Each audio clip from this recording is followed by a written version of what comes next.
আজকের রেসিপি হলো বেগুনের কালিয়া।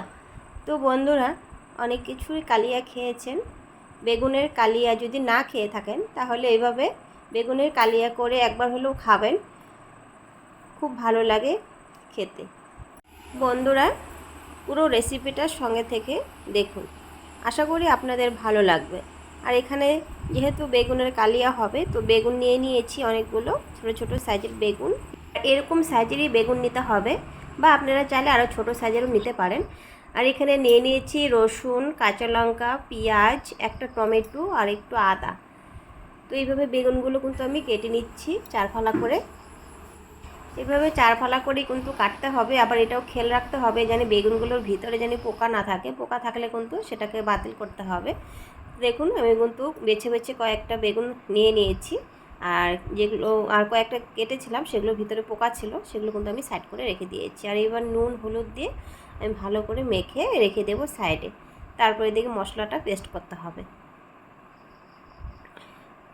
তো বন্ধুরা, এইভাবে কিন্তু করে খাবেন, খুব ভালো লাগে, দারুণ লাগে, মাছ মাংস থেকেও খুব ভালো লাগে।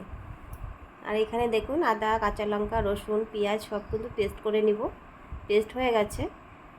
আর এটা ঢেলে আবার এই মিক্সি জানে কিন্তু একটা টমেটো বড় সাইজের, সেটাও কিন্তু পেস্ট করে নেব। মাঝখানে ফালা করে নিতে হবে টমেটোটা। দেখুন, বড় সাইজের একটা টমেটো। এটা দিলে কি হবে, টমেটোটা দিলে কি হবে, একটু টকটক লাগবে না, দইয়ের কাজ করবে। টক দই দিলে যেরকম একটু টকটক লাগে না, একদম এরকম লাগবে খেতে, খুব ভালো লাগে। ঝাল টক মিষ্টি একদম লাগবে খেতে। একটু চিনিও দিব, খুব ভালো লাগবে। তো আমি কিন্তু ওই কাঁচা লঙ্কা, রসুন, পেঁয়াজ এটার মধ্যে পেস্টটার মধ্যে ঢেলে দিলাম টমেটো পেস্টটা। এখানে দিয়ে দিয়েছি 1 চামচের মতো কাশ্মীরি লঙ্কার গুঁড়ো কালারের জন্য। দিয়ে দিয়েছি 1 চামচ জিরের গুঁড়ো, 1 চামচ ধনের গুঁড়ো আর হলুদ গুঁড়ো দিয়ে দিয়েছি। চলুন, এবার কিন্তু সব মশলা রেডি করা হয়ে গেছে। এবার কিন্তু কড়াইতে তেল দিয়ে দিয়েছি কিছুটা। তেল একটু বেশি দিতে হবে, কেন বেগুনগুলো ভেজে তুলতে হবে ডুবা তেলে। তো সবগুলো বেগুন কিন্তু একবারে আমি দিয়ে দেবো, দিয়ে ভালো করে ভেজে নেব। আপনারা কিন্তু ভয় পাবেন না যে বেগুনগুলো গলে যাবে, একদমই না, সেইভাবেই ভাজবো, গলবে না একটাও। দেখতেই পাচ্ছেন আমি কিন্তু সবগুলো বেগুনই একসাথে ভেজে নিচ্ছি। তেলটা একটু বেশি দিতে হবে, এটাই আর কি। তেল বেশি দিলে কিছু হয় না, ভাঙবে না। তো বন্ধুরা, এবার কিন্তু বেগুনগুলো এক সাইড কিন্তু ভাজা হয়ে গেছে। এবার কিন্তু আমি ভালো করে নাড়াচাড়া করে উল্টে পাল্টে করে নেব। দেখতেই পাচ্ছেন একটাও কিন্তু গলবে না। আর চেষ্টা করবেন কিন্তু এইভাবে বেগুনগুলো মানে বোটা সহ রাখার আর কি। বোটা সহ রাখলে কি হবে, তাহলে বেগুনগুলো ভাঙে না আর কি।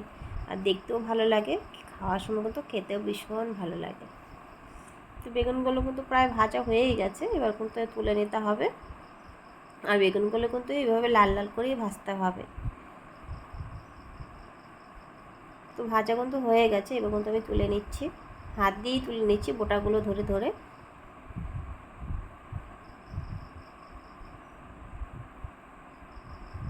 দেখতেই পাচ্ছেন কি সুন্দর করে বেগুনগুলো কিন্তু ভাজা হয়ে গেছে।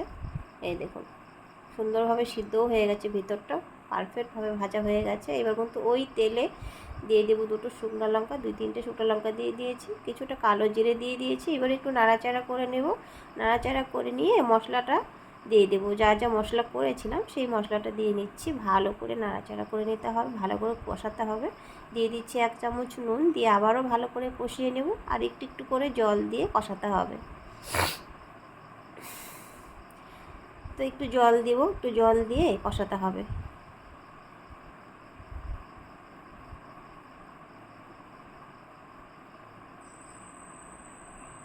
ভালো করে কষিয়ে নিচ্ছি, আর একটু জল দিয়ে দিচ্ছি। যেহেতু লঙ্কা আদা রসুনটা আছে, ভালো করে না কষালে হবে না। একটু দিয়ে দিচ্ছি 1/2 চামচের মতো চিনি।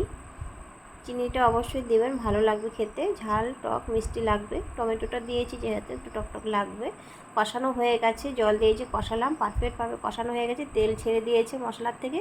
দিয়ে দিচ্ছি জল, দিয়ে ভালো করে জলটা বলক উঠে গেলেই দিয়ে দেবো এক এক করে মাছের পিসগুলো।